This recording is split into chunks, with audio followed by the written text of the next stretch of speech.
จังซ้อนเดินทางมาด้วยกันทั้งหมด2 คู่ใหญ่นะครับพระเจ้าที่ผมอดิศรนะครับนักเอกสีคำก็จะได้ลำดับลำดาของกินของทานนะครับการกุศลบ้านเฮานะครับที่จัดการเดินงานขึ้นมาวันนี้นะครับหลังจากกินข้าวน้ำจำข้าวตอนเรียบร้อยแล้วบ้านกับจังซ้อนคู่หนึ่งนั่นก็คือไอ้ดวงจันทร์นะครับเนาะซ้อมลูกรอจากเมืองจังหวัดนะครับก็จะได้มาบอกความสนุกสนานให้กับพี่น้องบ้านเราถึงเขานำเขาแรงเรียบร้อยแล้วก็จะมีดนตรีแห่งน้ำคือในวันนี้เขาจะม่วนด้วยกันนะครับ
วันนี้เป็นวันดีวันตางามซ้ำเป็นวันพระรามซ้ำเป็นยามพระลักษณ์ไปเอาสีดาเมียแบงยอดนักจากอกผู้ยักษ์ปีเมืองลงกาเจ้าเอ๋ยหลอนวันนี้เป็นวันดีวันงามงามดอกไม้บานซ้ำเป็นวันบานเกิดในวันละนี้จะเป็นวันก่อเกิดเป็นยามประเสริฐยังเทว3 ดวงพระพุทธพระธรรมพระสงฆ์องค์เจ้าในวันนี้เล่ากับองค์บัวละมวลวัดบางด่านอยากกินใหญ่ตาหลวงสีพยองดวงมายาสากาศน้องสันได้บ้านกะงามตัวน้ำไปเลื่องเข้าใส่นี่เลยน้องเลยน้องน้องเลยนาย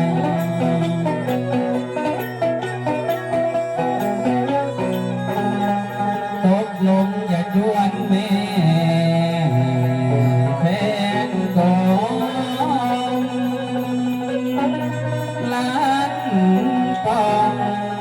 มาเป็นผู้สอนหนอเตรียมตนในวันนี้เขาได้สร้างผู้คน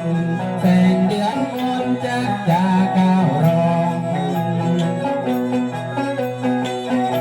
ใจนำมือไว้ขอให้ไปเมื่อสานเขารบย่อมานย่อสานใส่เก่า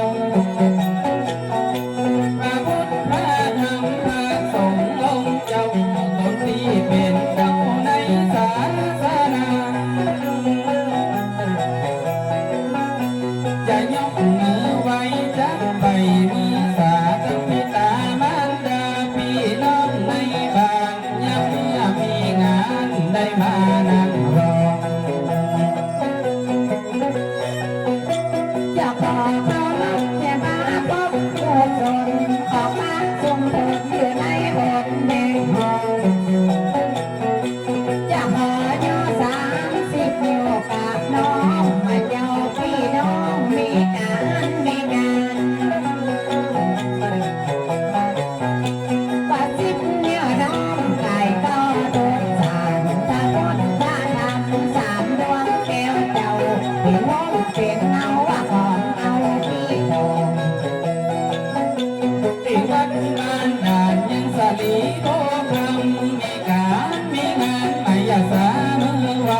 ใจไกลไกล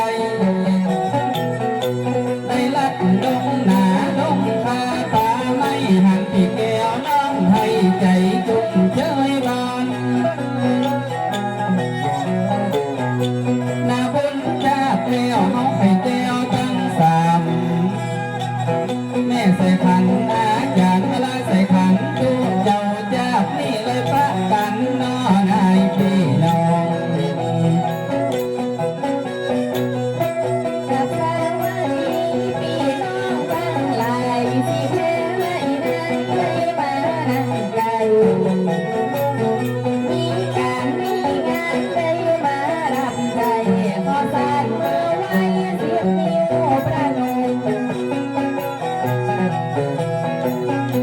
จะขอกราบก้อนเคารพก้อนกลมถวายบังคมสามหลวงแก้วเจ้าเป็นแม่เป็นเงาของเจ้าพี่น้อง วันนี้เฮามาเดินทางจากการพ้องจากเมืองนานพ้องจากเมืองสาได้ขี่รถมาพี่น้องจังหวัดบ้านพ่อพี่น้องบ้านด่านกินใหญ่ตานจานบ่ละบอกความการประเพณีว่าในวันนี้เขาสลานสาลงห้องสมาพิธองพระเจ้าเม็ดบันจะสาธุการในวันนี้แล้วพ่อแม่เป็นเจ้าเฮามาเป็นฝ่ายจะบรรลายายพิสุทธิ์น้องทองก่อนออกปากสอเจ้าขอเรียกร้องครูอาจารย์สอนจ้อยสอยง พอเจิญมาหมดตึงอาทิตย์ตึงอาคงพอเจิญมาลงฐานะที่นี่คิดไม่ดีอย่าเจิญมาพังหอง จะได้เรียกร้องหาพ่อใจหลังตาพ่อหายบ้านหัวดาเจิญนาพ่อเจ้าเจิญก็พูดได้พูดตายพูดเอาเมื่อหลังไม่เอาถูกปิดมาโดนก็อยู่จันทร์อยากหามันทนเจอหามันลงมาดอนใจมันลาผู้มีปัญญาปัญญานั่งรอ ก็พ่อหมอเก้าหมอเท่าอาจารย์สิบนิ้วย่อบานย่อสามใส่เก้าที่ได้กุกได้เกียรติเรียกร้องแต่เราวันนี้ลูกเต้าได้มาจ้อยมาซ้อ พอมือไขว้ทับเก็บปากกำก่อนหัวใจได้มอนเมื่อมาลังคอเก็บก่อนกำซอถูพามอนนอน บ่ว่าเพื่อเจ้าถึงบ่ว่าเพื่อใครจะสอนเท่าไรเจิญมาท้องเสียงคณะสถาสาลังเรียนจึงบ่ผู้เสียงผู้เลี้ยงกันอายของเกียรติผู้ตาตาไว้ในขันเจิญครูบาอาจารย์ลง